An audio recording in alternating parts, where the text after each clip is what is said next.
Alright guys, today we're diving into the insane true crime case that inspired the movie Alpha Dog. Yeah, it's that wild.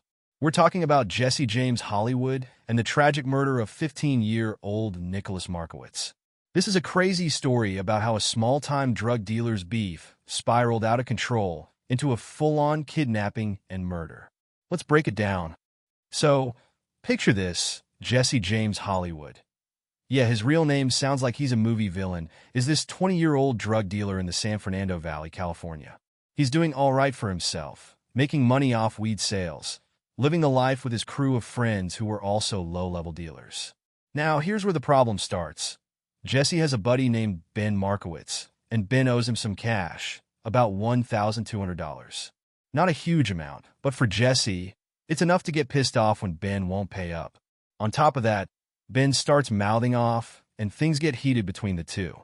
Threats are flying, tempers are high. It's a ticking time bomb. So, here's where things take a dark turn.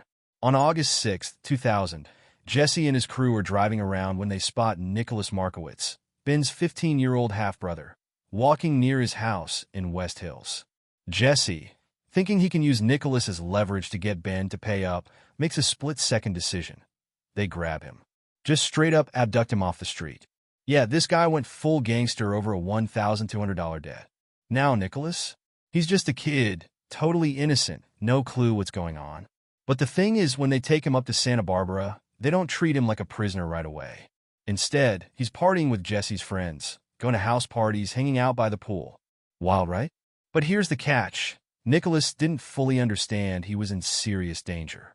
He probably thought his brother would handle things, and he'd be home soon. At this point, you're thinking, okay, maybe this will all blow over and Jesse will let the kid go, right? Wrong. Jesse realizes that kidnapping Nicholas is a felony.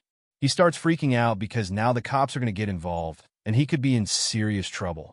So, what does he decide? To silence Nicholas. Jesse orders his associate, Ryan Hoyt, to do the dirty work. Now, Ryan owes Jesse a bunch of money too, so Jesse basically says, "You kill this kid, and your debt's gone." Hoyt, desperate and in too deep, agrees.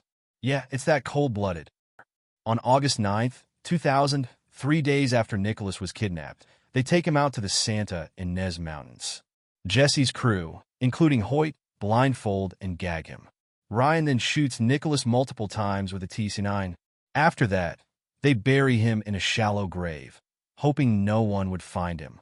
But not long after, hikers stumble across the grave, and Nicholas's body is discovered. And this is where the manhunt begins. Hunt for Jesse James Hollywood. After Nicholas's body is found, the police come down hard on Jesse's crew. They arrest Ryan Hoyt, Jesse Rugg, and other associates pretty quickly. But Jesse, dude vanishes. Like gone. Hollywood goes on the run, and this turns into a national story. He's on America's Most Wanted, he's all over the news, and the FBI is chasing him. For 5 years, Jesse James Hollywood is living off the grid. He's bouncing around, hiding out, and guess where he ends up? Brazil. Yeah, dude's living under a fake name, laying low, and thinking he's outsmarted the law. But here's the thing. They catch him in 2005. The FBI tracks him down in Brazil, and boom, he's arrested and brought back to the U.S. He goes to trial in 2009, and of course, he's convicted of kidnapping and murder. Jesse James Hollywood gets sentenced to life in prison without the possibility of parole. And yeah, he's still behind bars today. Now, back to Ryan Hoyt, the guy who actually pulled the trigger. He was sentenced to death in 2001. Other members of Jesse's crew, like Jesse Rugg, who helped with the kidnapping, got life in prison, but Rugg was actually granted parole in 2013.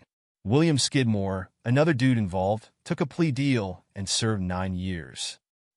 The murder of Nicholas Markowitz shook everyone. His family, the community, and the nation.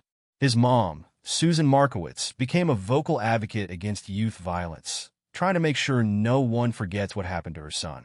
She even wrote a book about it called My Stolen Son. And like I said earlier, this whole tragic saga inspired the movie Alpha Dog. If you've seen it, you'll notice that Emile Hirsch plays the Jesse James Hollywood character, Anton Yelchin plays Nicholas, and Justin Timberlake plays one of the kidnappers.